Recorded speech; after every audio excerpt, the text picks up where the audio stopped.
Meus irmãos, a paz do Senhor Jesus, eu peço a vocês que se inscrevam no canal, curtam esse áudio e que o compartilhem. A Bíblia diz assim, lá em Marcos, no capítulo 4, fazer a leitura do versículo 36, versículo 37. E levantou-se grande temporal de vento e subiam as ondas por cima do barco, de maneira que já se enchia de água. E ele estava na polpa, dormindo sobre uma almofada. E despertaram-no, dizendo-lhe: Mestre, não te importa que perecemos? E ele, despertando, repreendeu o vento e disse ao mar: Cala-te, aquieta-te. E o vento se aquietou e houve grande bonança. E disse-lhes: Por que sois tão tímidos? Ainda não tendes fé? E sentiram um grande temor e diziam uns aos outros: Mas quem é este, que até o vento e o mar lhe obedecem? Eu já trouxe essa mensagem no canal uma ou duas vezes e eu sempre abordei a forma do Senhor Jesus ele operar. Ele, ele acalma a tempestade, ele traz ali a bonança no momento de crise. E eu sempre nos coloquei como os discípulos que em determinados momentos ficamos desesperados com as circunstâncias, seriam as circunstâncias a tempestade. Deixa eu só ajeitar o celular aqui para melhorar um pouquinho. Seriam as circunstâncias a tempestade.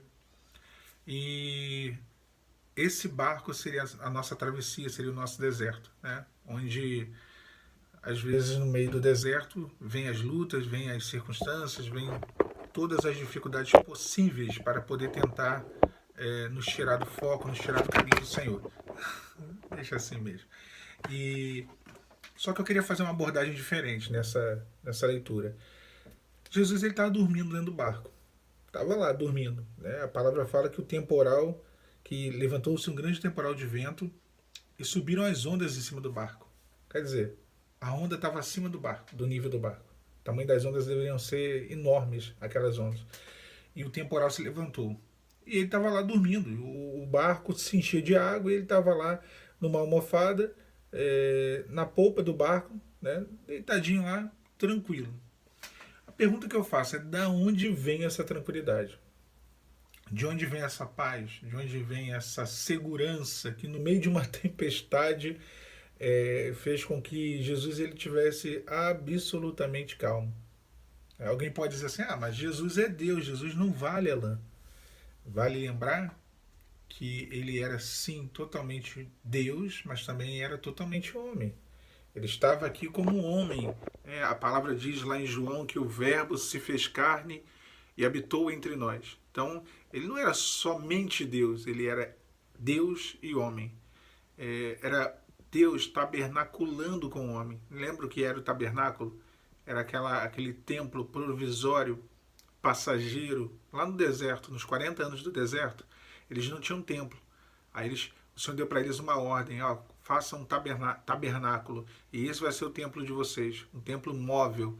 Então era isso, era quando Deus ele descia naquele lugar provisório, né, e ali ele se fazia presente. O nosso corpo é um local provisório. Né? Nós não somos um ser humano vivendo uma experiência espiritual, nós somos um ser espiritual vivendo uma experiência humana. Então é provisório. Então Jesus, o próprio Deus, estava tabernaculando, né? O Verbo se fez carne. Então ele era totalmente Deus e totalmente homem. Tanto é que ele sentia, né, as mesmas coisas que nós sentimos, coisas comuns aos homens, como o medo. Né? Lembra no Getsemane? Pai, se for possível, passa de mim esse cálice. Todavia seja feito conforme a tua vontade. Ele optou por obedecer. Como sofrimento, ele chorando, né, quando ele soube da morte de Lázaro, como compaixão, quando ele olha para a multidão na beira do mar, e a palavra fala que ele moveu-se de íntima compaixão. Então ele tinha todos os atributos humanos e também os atributos divinos. Porém, os atributos divinos, Paulo diz que aniquilou-se a si mesmo em um dos seus manuscritos. Ou seja, ele se reduziu, ele se privou de usar todo o poder divino dele. É isso que a palavra no original aniquilou-se, se limitou. Né? Ele se limitou e se fez carne e habitou entre nós. Tanto é que quando ele chega na Galileia, na sua terra, ele não podia operar muitos sinais, porque não criam. Falavam assim: ah, isso aí a gente viu crescer, Jesus, filho de José, o carpinteiro, né, e filho de Maria, a gente viu crescer. Então, tendo dito isso, logo cai por terra esse argumento de que ele estava tranquilo porque ele é Deus.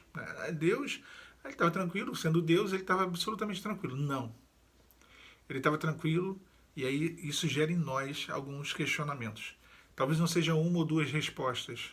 Talvez sim, ele estava tranquilo pela confiança que ele tinha de que o Pai, de que ele mesmo, a sua natureza divina, tinha o governo sobre todas as coisas, inclusive o mar, inclusive o vento e as ondas. Ele estava tranquilo porque ele sabia que havia um propósito para que aquilo acontecesse. Um dos propósitos foi que aquilo foi escrito e hoje serve para o nosso ensino. Ele estava tranquilo por conhecer, por ter intimidade com o Senhor e saber que aquele não seria o fim dele, ele não pereceria ali naquele lugar e nem seria o fim dos seus discípulos, porque havia uma obra muito maior para ser feita, enquanto há um propósito, uma promessa e um projeto muito maior. Crente não morre enquanto há promessa, né? Podemos dizer assim. Então, existe uma série de coisas que fez com que Jesus estivesse tranquilo e mediante aquela situação. E aí, irmãos, eu quero chegar no ponto que a restauração ela é almejada. Nós ansiamos a restauração do deserto. Isso é uma realidade. Mas eu acho que a gente concorda, nós concordamos que tanto quanto a restauração tem uma coisa que a gente busca demais no deserto, que é ter paz, que é conseguir dormir no meio da tempestade, que é não sofrer com o que está acontecendo. Quem nunca pediu isso para Deus, né? Eu acho que é um grande pedido do deserto. Eu quero ter paz. Senhor, amém. O Senhor pode até não restaurar agora. Pode até demorar essa restauração um pouco. Amém. Tá tudo certo. Me dá paz, por favor. Paz eu preciso agora. Então, essa paz que o apóstolo vai dizer que excede todo o entendimento. Uma paz que vai além da nossa razão, que vai além da nossa compreensão. Era essa paz que inundava o coração de Jesus, ao ponto de que ele descansou, de que ele dormiu, né, dentro daquele barco ali. Para ele, aquela tempestade não era o fim de forma alguma, né? Não atemorizou ele, não amedrontou ele. E essa paz é necessária, porque tem dia que vem uma carga de opressão, de tristeza, de ataques aqui, ó, na mente, no coração, e nós precisamos dessa paz. A palavra diz que em Isaías que o principado está sobre ele, que ele é maravilhoso, ele é conselheiro, ele é Deus forte, ele é o Pai da eternidade, que ele é o príncipe da paz. Então o reino de Deus, eu sempre falei que existem dois reinos, o reino das trevas e o reino de Deus. Esse reino de Deus ele vem trazer salvação ao homem. Uma das coisas que está inserida dentro desse reino, cujo Senhor Jesus é o príncipe da paz desse reino, uma das coisas inseridas é essa paz. É uma paz diferente. Você não vai encontrar ela indo para um sítio, você não vai encontrar ela indo para uma praia, você não vai encontrar ela...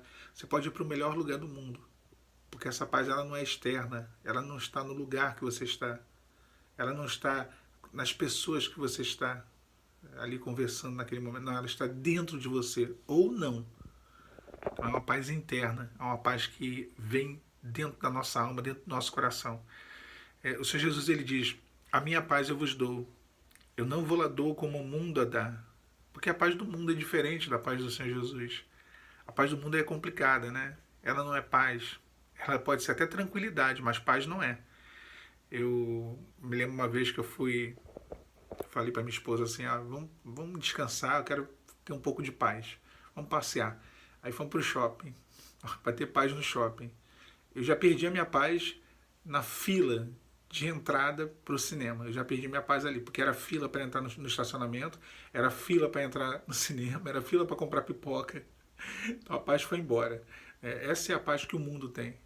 A paz de um passeio, a paz de um lugar bonito, mas essa não é a paz do Senhor Jesus. A minha paz eu vos dou e não vou lá dou como o mundo a dá. A paz dele excede o entendimento humano e nos permite fazer essa loucura aqui, ó, dormir no meio de uma tempestade. Ele dormiu. Não é porque ele não estava se importando com a tempestade. Não. Ele se importava sim com o que estava acontecendo. Quando os discípulos acordaram ele, eles perguntaram assim: ó, não te importa que perecemos?